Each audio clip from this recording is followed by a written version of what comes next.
स्वागत है बच्चों आप सभी का अपने YouTube चैनल एडिक्वेट एकेडमी में। मैं गौतम सर। और आज का जो हमारा इम्पॉर्टेंट टॉपिक क्या है, हमारा जो इम्पॉर्टेंट टॉपिक है बेटा वो है बीए प्रोग्राम जो वाले बच्चे हैं, कौन से थर्ड ईयर वाले जितने भी बच्चे हैं, उनका SEEC जो स्किल इन्हेंसमेंट कोर्स है हिस्ट्री का 6 सेमेस्टर की अगर हम बात कर रहे हैं तो जो हमारा कोर्स है तो उनमें से कौन कौन से क्वेश्चन इंपॉर्टेंट है। टॉपिक हमारा है भारत में रेडियो और सिनेमा।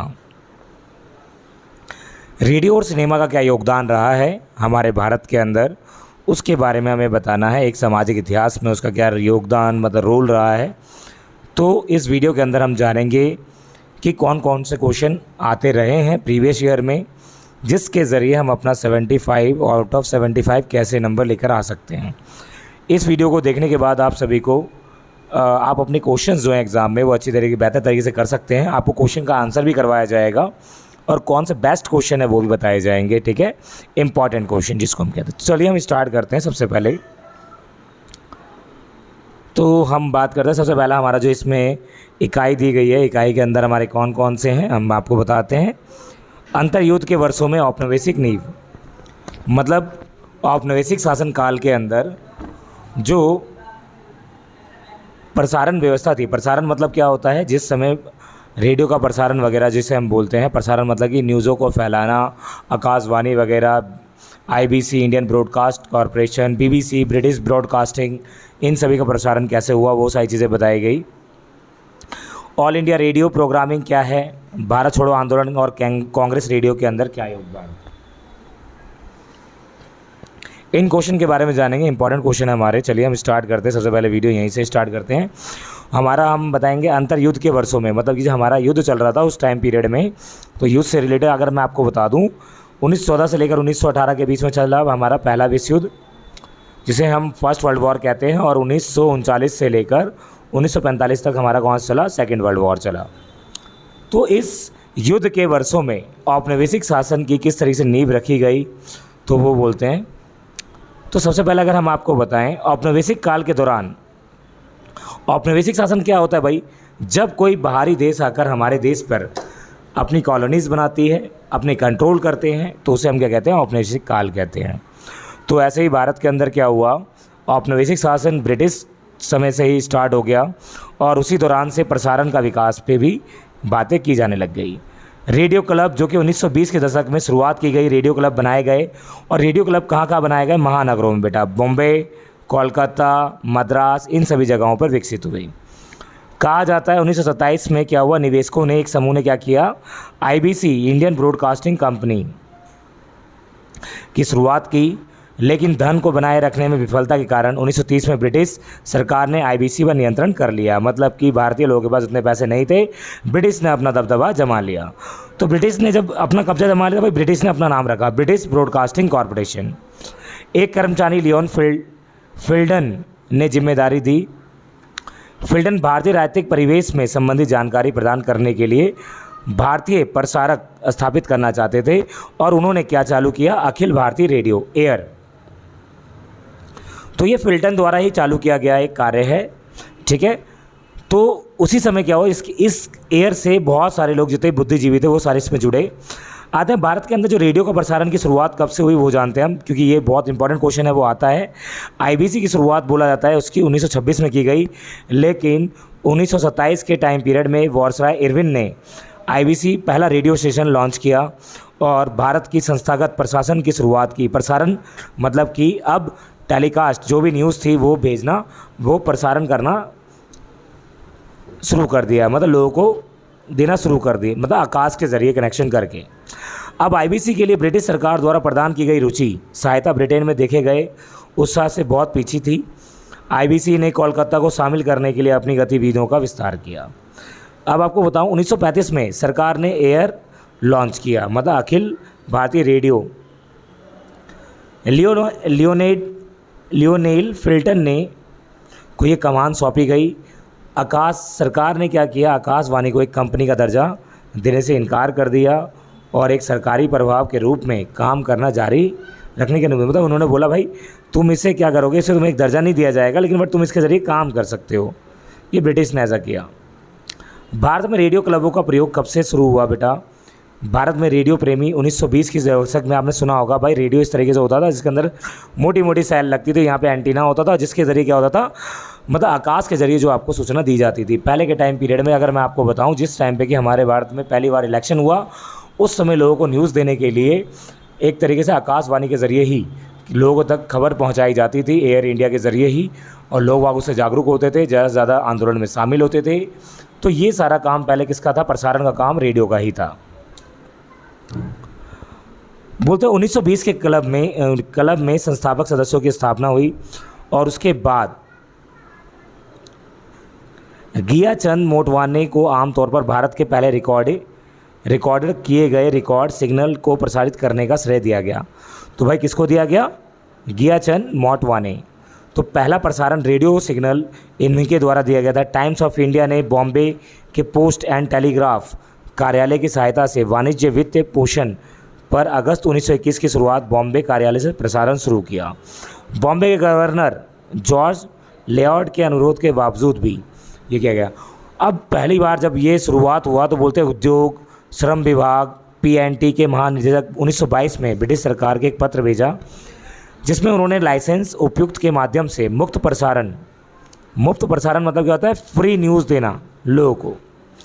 किससे संबंधित? सामान्य शिक्षा से संबंधित, व्यापार संबंधित, मनोरंजन संबंधित, संगीत वगैरह, ठीक है, शुरू करने का स्थापित के प्रस्ताव रखा। और धीरे धीरे इसको प्रस्ताव मिल गया और धीरे धीरे ये प्रसारण चालू हो गया।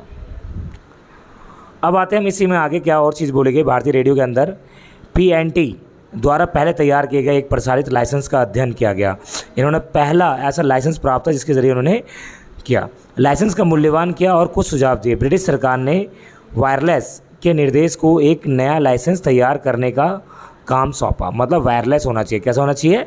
वायरलेस जैसे कि आपने देखा होगा, एक क्या होता है, बिना वायर के जो हम पुलिस को फ़ोन करते हैं वो अपने उसके आसपास को डेल्टा 1 टू डेल्टा 2 लगाते हैं, वो वायरलेस के ज़रिए कॉलिंग होती है, ठीक है, लेकिन उसकी एक सीमा होती है। तो भाई जब पीएनटी को ये कारोबार सौंपा गया था और कहा जाता है इसके बाद समाचार की कॉपीराइट, प्रसारण सामग्री को सेंसर करने और सेट घटकों को खरीद, सीमा शुल्क लगाने में भारत में रियासतों रुक जैसे मुद्दों पर समीक्षा की गई। मतलब भाई इन सभी चीज़ों को थोड़ा कम कर दिया जाए, मतलब लाइसेंस में कम खर्चा हो और लोग तक ज़्यादा न्यूज़ पहुंच सके। तो कहा जाता है सबसे पहले ब्रिटिश सरकार ने कलकत्ता में बंगाल रेडियो क्लब को एक मामूली मार्कोनी ट्रांसमीटर का उपयोग करके कार्यक्रम प्रसारित करने की अनुमति दी और 1923 में रेडियो सेवा का प्रसारण भाई शुरू हो गया। रेडियो सेवा शुरू हो गई और 1924 में बॉम्बे में रेडियो क्लब ने एक मार्कोनी ट्रांसमीटर का उपयोग कर प्रसारण शुरू कर दिया। और इस तरीके से भाई फिर कहाँ पर हुआ? बंगाल, कलकत्ता, मद्रास, इन सभी जगहों पर शुरू हो गया। बोलते हैं सीवी रामाकृष्ण चेट्टी क्लब के संस्थापक सदस्यों में से एक थे।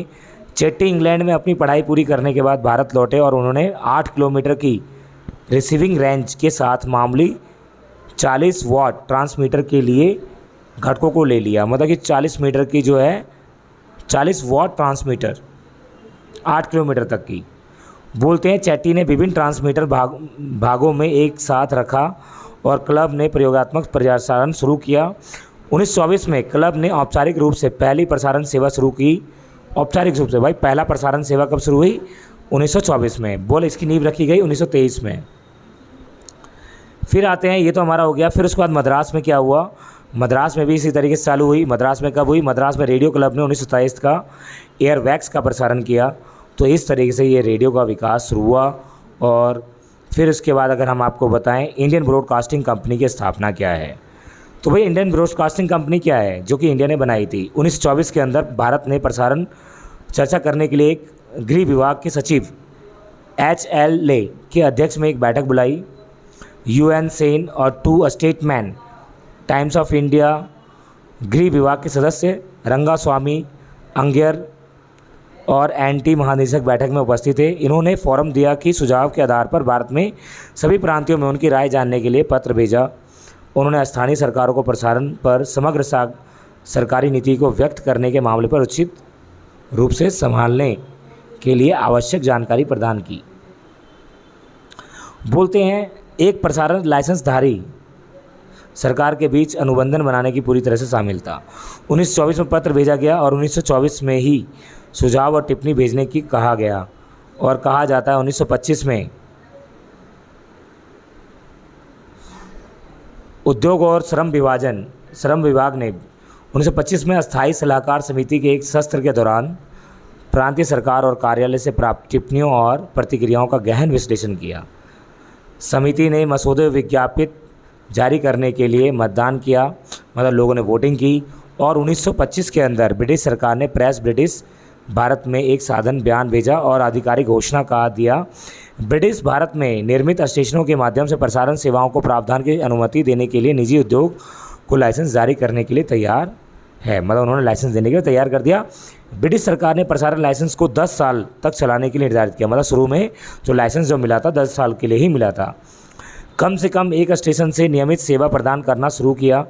शर्तें, कंपनी ने 5 वर्षों का अच्छा प्रदर्शन किया हो, सरकार किसी अन्य व्यक्ति या कंपनी का प्रसारण सेवाएं देने के लिए लाइसेंस जारी नहीं करने के लिए प्रतिबद्ध है। लाइसेंस ने वायरलेस रेडियो के लिए उपकरण बनाए और बेचने की कंपनी की क्षमता में कोई प्रतिबंध नहीं लगाया। तो इस तरीके से आईबीसी इंडियन ब्रॉडकास्टिंग को बहुत बड़ा एक रोल मिला और ब्रिटिश सरकार ने आवश्यक समझे जाने वाले किसी भी प्रसारण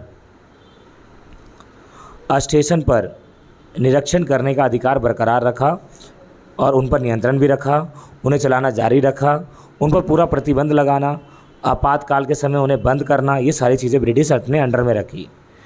अनिवार्य और वैकल्पिक प्रसारण सामग्री की परिभाषा में ब्रिटिश सरकार ने स्पष्ट रूप से कहा कि छात्रों के लिए व्याख्यान, वाचन, भाषण, राजनीतिक, ये सारी चीज़ें होनी चाहिए रेडियो के प्रसारण के अंदर।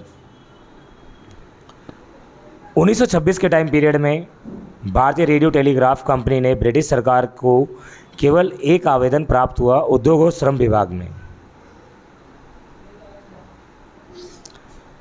फिर कहा जाता है 1926 के टाइम पीरियड में ही भारत में आए थे कौन?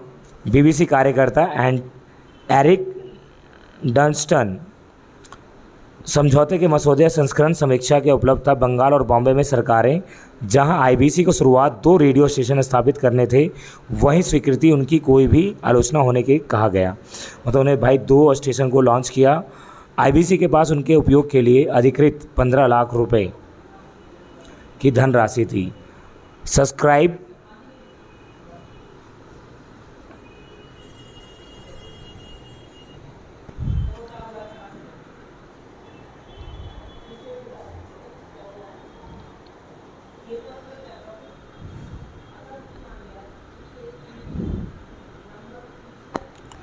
अब अगर हम बात करें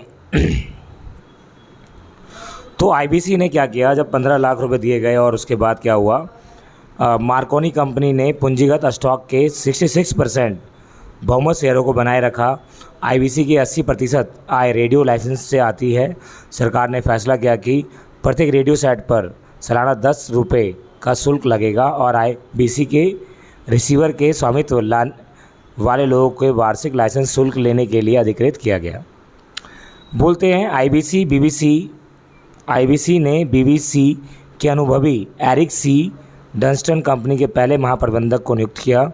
आईबीसी ने इस प्रभाव के कारण आईबीसी इस तरह से आई और कहा जाता है, क्वेश्चन पूछा जाएगा आपसे, इंडियन ब्रॉडकास्टिंग कंपनी की स्थापना के लिए अग्रणी विकास का पता लगाएं, किस तरीके से हुआ। आईबीसी का दिवालियापन और परिसमन। जो आईबीसी है भाई उसका दिवालिया मतलब कि वो धीरे धीरे उसकी मतलब कि आमदनी वो कमज़ोर होती चली गई। बोलते हैं सन 1927 में भारत में सेट प्राप्त करने के लिए कुल इतने लाइसेंस जारी किए गए। 28 में क्या हो गए, बढ़कर इतने हो गए। 29 में क्या हो गए, अंत तक यह इतने अधिक नहीं पहुंच गया था।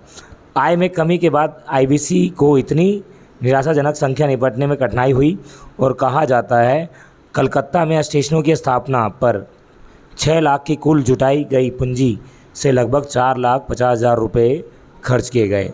और बोला जाता है आईबीसी के कुछ समय के लिए सेवाएं जारी रखने के लिए अपनी वित्तीय संपत्तियों को गिरवी रखकर सुरक्षित ऋण के लिए टेलीग्राफ कंपनी को उसको रखना पड़ा। बोलते हैं पीजे एडम्स वायरलेस के निर्देश 1929 में आईबीसी बैठक में शामिल हुए और उस बैठक के अंदर उन्होंने क्या बोला, उन्होंने बताया कि भाई जो टोटल है कंपनी की वित्तीय स्थिति के साथ ख़राब हो गई है और 29 में आईबीसी अध्यक्ष इब्राहिम रहमतुल्लाह ने उद्योग और श्रम के एक सदस्य भूपेंद्र नाथ को सूचित किया कि कंपनी को सरकारी समर्थन के सख्त आवश्यक है, मतलब सरकार की आवश्यकता है। और 1930 में सरकार ने कंपनी को अपने निर्णय के बारे में सूचित किया और लाइसेंस में कमी और आईबीसी दिवालिया होने के लिए बताया गया। आईबीसी धीरे धीरे क्या हो गई, दिवालिया हो गई और आईबीसी का ही रूप किसने ले लिया, बीबीसी ने। भाई आईबीसी फिर क्या बनी, बीबीसी बनी। और कहा जाता है इसी आईबीसी बंद होने के बाद हितधारकों ने स्थायी में कार्रवाई के लिए ब्रिटिश सरकार का आधारभूत अनुरोध किया कि ब्रिटिश सरकार इसको अपने अंडर में ले ले। तो कहा जाता है रेडियो लाइसेंस मालिक इस बात में काफ़ी चिंतित थे और उसके बाद कहा गया, क्योंकि ये एक दौर वो भी था जिस टाइम पे कि बहुत सारी चीज़ें चल रही थी, तो आईएसबीसी ने प्रसारण नियंत्रक पद की स्थापना की जिसमें पीजे एडम्स और पीटी विभाग ने वायरलेस कंपनी बीबीसी द्वारा उपयुक्त उम्मीदवार के चयन किए, मतलब बीबीसी ने इसका पूरा कार्यभार ले लिया। तो लियोनेड फिल्टन अखिल भारतीय रेडियो, इसके बाद ये आई और जिन्होंने क्या किया, एक अलग तरीके से चलाया रेडियो को, तो ये था उसका। तो अब आइए हम बात करते हैं क्वेश्चन की। क्वेश्चन हमारे कौन से आएंगे,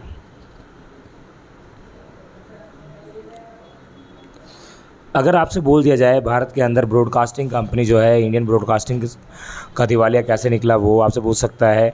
दूसरा क्वेश्चन अगर आपसे पूछ सकता है तो क्या पूछेगा, भारत के अंदर युद्ध के समय जो औपनिवेशिक शासन में रेडियो का प्रसारण किस प्रकार से हुआ वो आपको बताना है, उसके बारे में आप बताओगे। ठीक है, पहला क्वेश्चन हमारा 20 नंबर का यहीं से आएगा। अगला हमारा ऑल इंडिया रेडियो प्रोग्राम, नीतियाँ और उपचार। ऑल इंडिया रेडियो क्या है, भारत में उस 1921 में पहले ब्रिटिश सरकार द्वारा वायरलेस तकनीक के उपयोग को नियंत्रित किया गया और उसके बाद जैसे कि मैंने आपको बताया धीरे धीरे आईबीसी क्या हो गई, प्रसारण शुरू हुआ और धीरे धीरे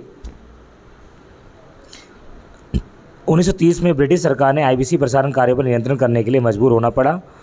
इस जिम्मेदारी और उद्योग में डिपार्टमेंटल ऑफ इंडस्ट्री लेबर को सौंप दिया गया। कहा जाता है आईबीसी के उत्तराधिकारी आईएसबीएस ने अंततः ओवरहाल किया और इसका नाम बदलकर क्या रख दिया, ऑल इंडिया रेडियो। आईबीसी का नाम क्या चेंज हो गया बेटा, ऑल इंडिया रेडियो रख दिया गया। 1936 में दिल्ली में एक नए मध्यम लहर स्टेशन में 20 किलोवाट के बिजली के उत्पादन के साथ प्रसारण शुरू हुआ। फिल्टन बीबीसी ने सेकेंड मैन पर थे और 1940 में फिल्टन ने इस्तीफा दे दिया।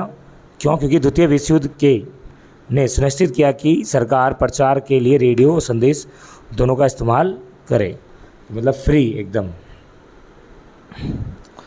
प्रसारण और भारत सरकार अधिनियम, तो भाई प्रसारण और भारत सरकार अधिनियम क्या है, भारत सरकार अधिनियम 1935 के अंदर प्रसारण को समवर्ती सूची में रखा गया। किसको रखा गया, समवर्ती सूची में। समवर्ती सूची हमारी बहुत सारी सूची होती है, केंद्र सूची, राज्य सूची और समवर्ती सूची। उसके बाद रेडियो स्टेशन पर तक पुलिस नहीं लगी सकती थी। इस प्रकार भारत में रेडियो प्रसारण को ब्रिटिश की तुलना में अपर्याप्त समर्थन मिला। भारत में औपनिवेशिक सत्ता देश की अनिश्चित सुरक्षा स्थिति के बारे में चिंतित थी। उनका मानना था एक अधिक उदार रेडियो प्रणाली इस सुरक्षा में केवल हिफाजत करने का काम करेगी। रेडियो के बीच महत्वपूर्ण अंतर ये था कि पूर्व को एक स्वतंत्र रूप से स्वतंत्र ट्रस्ट में बदल दिया जाए। 1937 में चुनावों के दौरान 1935 में अधिनियम के लोगों को ब्रिटिश सरकार द्वारा चुने गए नेताओं के बजाय अपने चुने हुए प्रतिनिधित्व को वोट देने की अनुमति दी गई। लियोनेड फिल्टन ने चुनावी कवरेज के लिए आकाशवाणी पर समय देना चाहते थे और भाई आपको बता दें उनका पूरा कंट्रोल रहा एयर इंडिया पे और प्रसारण उनके अनुसार होता था, ब्रिटिश के अनुसार ही। समाचार सेवाएं 1930 और 36 के बीच के अंदर मुंबई, कलकत्ता और आकाशवाणी स्टेशनों के साथ साथ बोलते हैं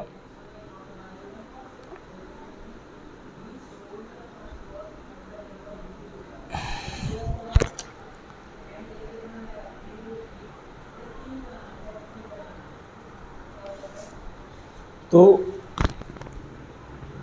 कलकत्ता और मुंबई आकाशवाणी के स्टेशन के साथ साथ दिल्ली में भी 1936 में एक बार फिर से प्रसारण पर प्रत्येक रात 8:30 बजे प्राइम टाइम्स स्लॉट के दौरान 2 दैनिक समाचार प्रसारण प्रसारित कर रहे थे।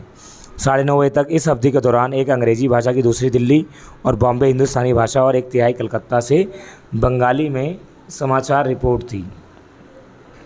बुलेटिन प्रत्येक स्टेशन द्वारा स्वतंत्र थे। कहा जाता है 1937 में केंद्रीय समाचार संगठन CNO की स्थापना हुई और समाचार बुलेटिन प्रतिदिन शाम को 6 बजे अंग्रेजी और 6:05 पर हिंदुस्तानी प्रसारित किए जाते थे। मतलब कि भाई न्यूज़ों को भी अब दिया जाने लग गया। और 1949 में अगर मैं आपसे बोलूँ, 1949 के टाइम पीरियड में आकाशवाणी द्वारा समाचार बुलेटिन चालू किए गए और रेडियो के ज़रिए बहुत सारे समाचार दिए जाते थे।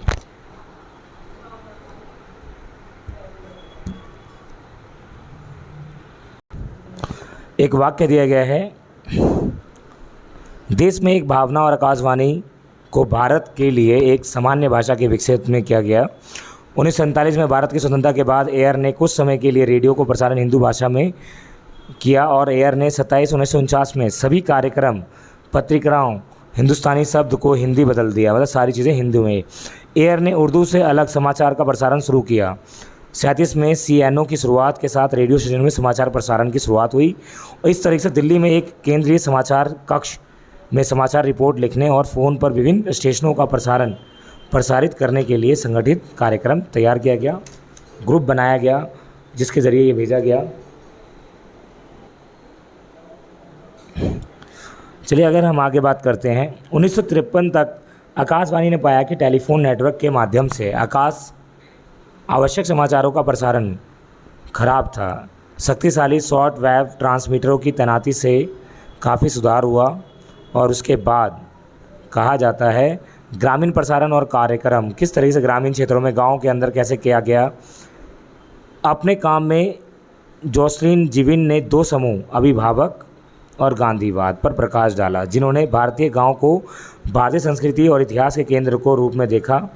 कहा जाता है 8 अगस्त 1927 में एक अनौपचारिक सम्मेलन के दौरान ब्रिटिश सरकार के विभिन्न विभागों के सदस्यों ने इस विचार पर प्रस्ताव रखा कि IBC बॉम्बे और कलकत्ता में शुरू होने वाले सामूहिक रिसीवरों का उपयोग करके भारत में ग्रामीण, क्षेत्रीय और शैक्षिक कार्यक्रम को प्रसारित करना शुरू कर सकता है। उसके बाद केंद्र सरकार सामाजिक कल्याण सुधार में उन्होंने ये सारी चीज़ें चालू की और जिसके अंदर ये बताया गया कि भैया IBC ग्रामीण क्षेत्रों के अंदर 1931 में लाहौर में यंग मैंस क्रिश्चियन एसोसिएशन में एक शौकिया रेडियो स्टेशन की स्थापना की गई, जिसमें गांव दूर दराज के बारे में बताया गया। आकाशवाणी पर संगीत का प्रबंध करना, आकाशवाणी पे भाई संगीत भी किए गए चालू। कहा जाता है आकाशवाणी पर कई प्रकार से, भले ही संगीत ने प्रसारण समय पर लगभग 87% हिस्सा लिया, मतलब 87%, 87 पेंडिंग माना गया और बोला जाता है इसके टाइम पीरियड में बहुत सारे संगीत को, शास्त्रीय संगीत में रुचि रखते थे, उसके भी क्या हुआ, इनको एक बहुत बड़ा जोर मिला। और इसी में बहुत सारी जो है एयर ने भारत में काम करने के लिए 2 शास्त्रीय रूप में प्रशिक्षित यूरोपीय संगीतकार बॉम्बे में वॉल्टर कॉफमैन और दिल्ली में जॉन फॉल्टर्स की भर्ती की। भाई रेडियो के अंदर गाने और उस समय से ही चलते हुए आए हैं। और द्वितीय विश्व युद्ध के बाद भारी सेवाएं क्या हुई, बहुत ज़्यादा प्रभावित हुई, ये था हमारा। तो ये हमारा नेक्स्ट 2 क्वेश्चन हमारे हो गए हैं। ठीक है, अब 2 क्वेश्चन कौन कौन से हमारे, एक तो हमारा हमने बताया शुरुआत कब से हुई वो, और दूसरा हमारा क्या है, दूसरा कहते हैं हमारा जो है भारत के अंदर जो IBC जो है उसका दिवालिया और भारत के अंदर रेडियो प्रसारण के अंदर क्या क्या सेवाएं जुड़ी गई, वो सारी चीज़ें। अगर मैं आपको बता दूं, भारत छोड़ो आंदोलन और रेडियो कांग्रेस, भारत छोड़ो आंदोलन जब चला था 1942 में चढ़ा, क्वाइट इंडिया मूवमेंट जिसे हम बोलते हैं, जिसके अंदर बोला गया कि भाई कि अंग्रेज़ तुम भारत छोड़ो, और उसके लिए क्या बोला गया, बहुत सारी बातें की गई। बोलते इन व्यक्तियों ने विट्ठल भाई कंथा दबाई और ज्ञानचंद मंजूर, उषा मेहता, चंद्रकांता बाबूराय आदि लोग, मिर्ज़ा शामिल थे। किसके अंदर बेटा, ये थे स्वतंत्रता सेनानी रेडियो कांग्रेस के अंदर। बोलते हैं कांग्रेस रेडियो में स्टेशन का संचालन वित्तीय सहायता प्रदान करने के पास राम मनोहर को ये श्रेय दिया जाता है। राम मनोहर लोहिया के ज़रिए ही रेडियो स्टेशन जो है चलाया गया। कब, किस टाइम पीरियड में? कांग्रेस टाइम पीरियड में। भारत छोड़ो आंदोलन 1942 को ऐतिहासिक भारत छोड़ो क्रांति का जन्म मिला। भारत छोड़ो आंदोलन अंग्रेज़ों के लिए एक भारत में अस्थायी रूप से छोड़ने की मांग की गई। 7 से 8 अगस्त को अखिल भारतीय कांग्रेस कमेटी बॉम्बे के गोवालिया टैंक में मिली और प्रसिद्ध भारत छोड़ो प्रस्ताव को अपनाया। ठीक है, और कहा जाता है इसी समय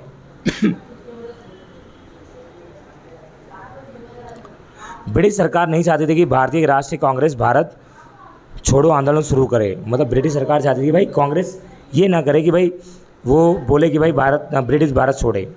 9 अगस्त 1942 की सुबह कांग्रेस के प्रमुख नेता हिरासत में ले लिए गए, जिसकी वजह से भाई क्या हुआ, कांग्रेस के नेता को हिरासत में ले लिया गया क्योंकि भाई वो विरोध कर रहे थे।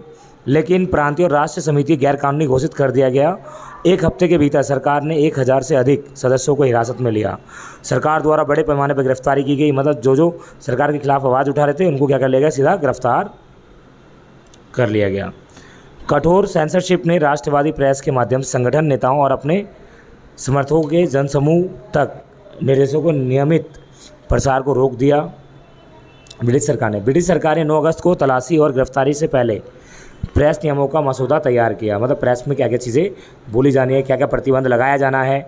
उन्होंने प्रतिबंध के विरोध में राष्ट्रव्यापी 17 अंग्रेजी और 67 स्थानीय समाचार पत्रों में प्रकाशन बंद कर दिया, क्योंकि उन्होंने कांग्रेस के दृष्टिकोण को एजेंट का समर्थन किया। तो भाई जिसने भी कांग्रेस को समाचार पत्रों ने क्या किया, रेडियो ने जिसका भी जो कांग्रेस का साथ नहीं दिया, कांग्रेस ने रेडियो जिस तरीके से कांग्रेस का साथ दे रही थी उस तरीके से ब्रिटिश को क्या लगा, वो हमारे लिए बहुत ज़्यादा दिक्कत भरा रहेगा। इसीलिए उन्होंने क्या किया,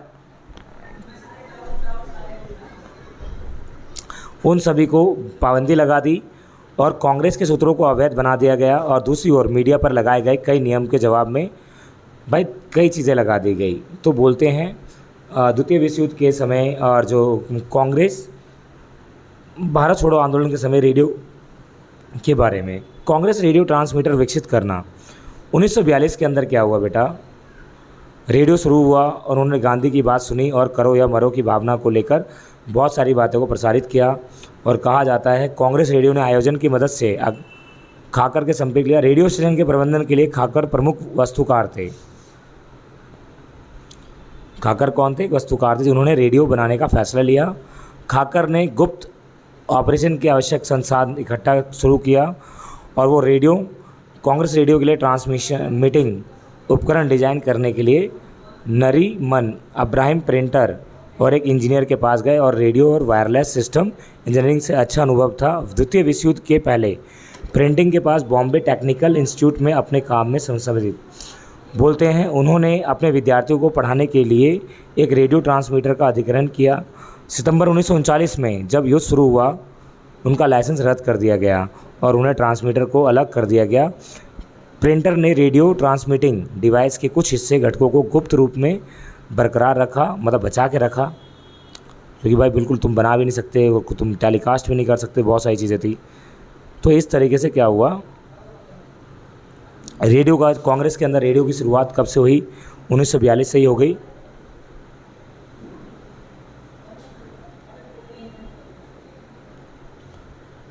तो 1942 में चालू हुई, जिसका चौपाटी व्यू बोलते हैं 3 सितंबर 1942 में कांग्रेस बुलेटिन ने घोषणा की कि कांग्रेस रेडियो स्टेशन रात 8:45 बजे लाइव प्रसारण करेगा। रेडियो स्टेशन ने तब प्रसारण आवृत्ति और इतना मीटर बदल दिया था। कांग्रेस ने बुलेटिन ने अपने पाठकों को याद दिलाया उन्हें रात 8:45 बजे रेडियो प्रसारण को देखना चाहिए और साथ ही शीर्षक करो या मरो संवेदन संदेश शामिल किए। शुरुआती चरणों में केवल एक ही प्रसारण था जो 15 से 20 मिनट का चलता था कांग्रेस के टाइम पीरियड में। ठीक है, हिंदुस्तान हमारा शुरू किया प्रसारण और उसके बाद वंदे मातरम के साथ समाप्त हुआ। ठीक है, कांग्रेस रेडियो स्टेशन के स्थान के बारे में सख्त गोपनीय सारी चीज़ें रखी गई। रेडियो टीम ने कभी भी स्टेशन का सटीक स्थान निर्दिष्ट नहीं किया, मतलब बताया नहीं कि भाई ये इस स्थान से हम चालू कर रहे हैं। प्रिंटर ने ब्रिटिश अधिकारियों का कांग्रेस रेडियो की खोज करने पर रोक लगाई। 1942 में प्रिंटर को एक शंका थी कि ब्रिटिश पुलिस गुप्त कांग्रेस रेडियो प्रशासकों को पकड़ लिया है, उन्हें ऐसा लगा, लेकिन उन्होंने ट्रांसमीटर को एक अलग स्थान पर ले जाने का फैसला किया। कुछ दिनों के लिए सी व्यू में रहने के बाद रामचंद्र मोहनलाल, उषा मिर्ज़ा मेहता प्रिंटर ने दूसरे क्षेत्र के लिए अपनी खोज की, मतलब उसको छुपाया। मतलब कि कांग्रेस के टाइम पे जो रेडियो है उसको किस तरीके से बचाया उन्होंने, किस तरीके से, क्योंकि ये ब्रिटिश ने पूरी तरीके से पाबंदी लगा दी थी कि वो न्यूज़ नहीं छापेंगे और ना ही बनाएंगे। तो भाई प्रिंटर क्या थे, एक व्यक्ति जिन्होंने बहुत ज़्यादा मदद की और उन्होंने गुप्त रखा सारी जानकारी। तो ये क्वेश्चन आएगा, ठीक है। अब आते हैं हम नेक्स्ट टॉपिक पे, हमारा कौन सा है, नेक्स्ट है भाई हमारा बीबी केसकर के समय आकाशवाणी की स्थापना। अब बीबी केसकर हैं कौन, पहले ये जान लेते हैं। बीबी केसकर ये वही बीबी केसकर है जिन्होंने 1952-1962 में आकाशवाणी की स्थापना की, और यही आकाशवाणी क्या थी, पहले आईबीसी थी, ठीक है, जो क्या बनी, एयर इंडिया, फिर आकाशवाणी बनी, ठीक है। बोलते हैं ऑल इंडिया रेडियो के इतिहास के बारे में जानकारी प्राप्त की, और इस इकाई में बोलते बीबी केसकर की आकाशवाणी के विस्तार की भूमिका बहुत ज़्यादा रही है। और हम आपको बता दें, कहा जाता है रेडियो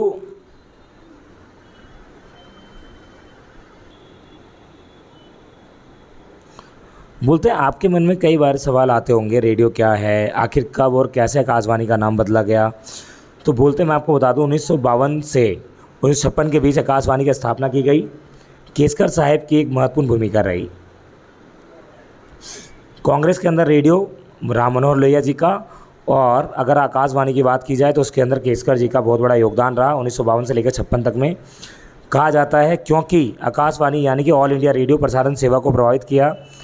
शास्त्रीय संगीत लोक संगीत के बीच एक गहरी खाई सी बन गई थी, और केसकर को अपने निर्णय बदलाव करना पड़ा, लेकिन तब तक इसका फ़ायदा लियोनेड सिलोन ने खूब उठाया। आकाशवाणी से क्या समझते हैं, आकाशवाणी क्या है, पहले आकाशवाणी जानते हैं आकाशवाणी क्या होती है। आकाश से सुनाई देने वाली वाणी, ध्वनि, आवाज़, उसको हम क्या कहते हैं, आकाशवाणी। इसी तरह भारतीय रेडियो आकाशवाणी विशेष यंत्रों द्वारा तरंगों के माध्यम से विविध कार्यक्रम प्रसारित करती थी, ठीक है, तो इसी को हमने आकाशवाणी कहा।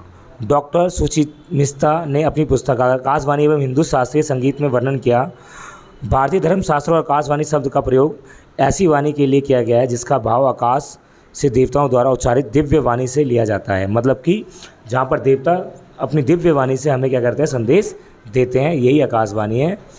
और अनिल जी के अनुसार, डॉक्टर अनिल जी के अनुसार, संचार के 7 सोपान में बताया गया आकाशवाणी शब्द भारत सरकार ने सूचना प्रसारण मंत्रालय द्वारा संचालित संस्था का नाम है, जो सूचना प्रसारण के लिए बनाया गया था।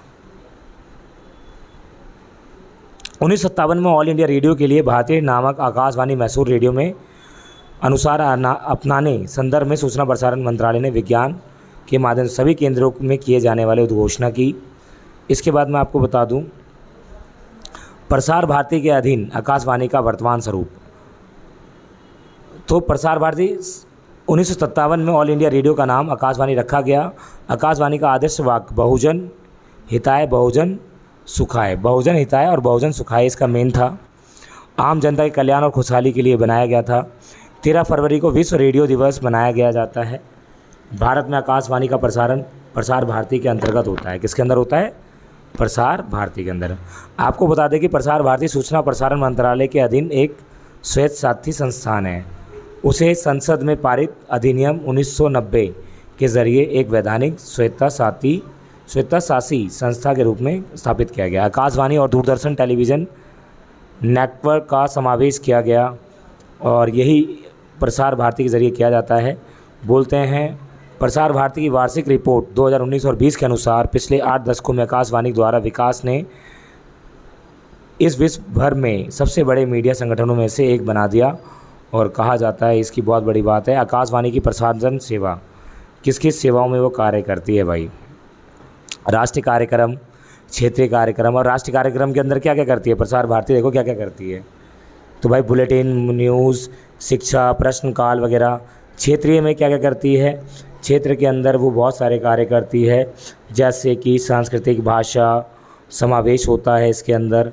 इसके अलावा 40% संगीत का भी होता है इसके अंदर।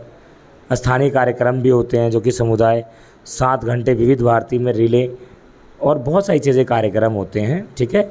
विविध भारती, विज्ञान प्रसारण, ये सारे इसके अंदर कार्य हैं प्रसारण भारती। तो आपका एक क्वेश्चन आएगा कि क्वेश्चन किस तरीके से, वो मैं आपको बताता हूँ। वी सावरकर के द्वारा रेडियो का जो विकास, आकाशवाणी का जो विकास, भूमिका वो बतानी है आपको, और आकाशवाणी की जो शुरुआत कब हुई, क्या है उसकी भूमिका, उसके क्या क्या कार्य हैं, वो सारी चीज़ बतानी है। ये क्वेश्चन है इसका मोस्ट इंपॉर्टेंट क्वेश्चन। एक क्वेश्चन और आता है हमारा, विविध भारती शॉर्ट क्वेश्चन आया था। Vividh Bharati Akashvani All India Radio का सबसे मशहूर सेवाओं में से एक मानी जाती है। इसकी शुरुआत 1957 में हुई। इसका नाम 2 शब्दों विविध यानी भारती से लिया गया है। विविधता भारती की बम्बई प्रसारण से सेवा शुरू होती है। सप्ताह के दिनों में 5 घंटे कार्यक्रम एक साथ बॉम्बे और मद्रास से प्रसारित। व्यवसाय के तौर पर सबसे सुलभ ऑल इंडिया रेडियो नेटवर्क विविध भारती रही है, ठीक है। आज़ादी के बाद कई रेडियो चैनल आए, जिनमें से एक था ऑल इंडिया रेडियो, जिसे लोगों ने बहुत पसंद किया और ख़ासकर फिल्मी गीतों ने धूम मचा रखी थी। 1952 में तत्कालीन सूचना प्रसारण मंत्री BV केसकर ने फिल्मी गीतों के प्रसारण पर रोक लगा दिया और शास्त्रीय संगीत को बढ़ावा दिया, जिससे कि श्रोताओं ने ऑल इंडिया रेडियो के प्रति अभिरुचि होने लगी। वहीं इसका फ़ायदा किसने उठाया? श्रीलंका के रेडियो सिलोन ने इसका फ़ायदा उठाया। तो सिलोन पर भारतीय फिल्मी गीतों का प्रसारण तेज़ी से किया गया और कहा जाता है उसी समय विविध भारती आई। सारंग ऑल इंडिया रेडियो परीक्षण ये आया और विविध भारती के लिए प्रसारण शुरू किया गया। विविध भारती पहला प्रसारण 3 अक्टूबर को सील कुमार शर्मा द्वारा आवाज़ हुआ। उन्होंने कहा था यह विविध भारती है आकाशवाणी का पंचरंगी कार्यक्रम, इसमें 5 कार्य करे जाएंगे। तो बोलते हैं भारती प्रसारित हुआ और पहला गीत पंडित नरेंद्र शर्मा ने लिखा था, संगीतकार अनिल विश्ववास ने लिखा था। तो ये सारी चीज़ें की गई।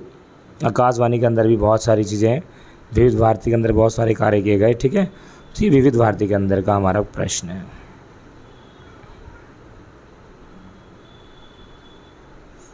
अगला टॉपिक है बेटा हमारा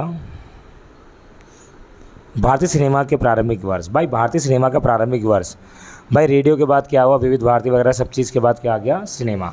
सिनेमा का प्रारंभिक वर्ष क्या था, कैसा था, मतलब शुरुआत में कैसा था? कहा जाता है सिनेमा के लिए सबसे पहले क्या किया गया भाई, दूरबीन बनाया गया और दूरबीन बनाने के लिए सबसे पहले बहुत सारे कार्य किए गए।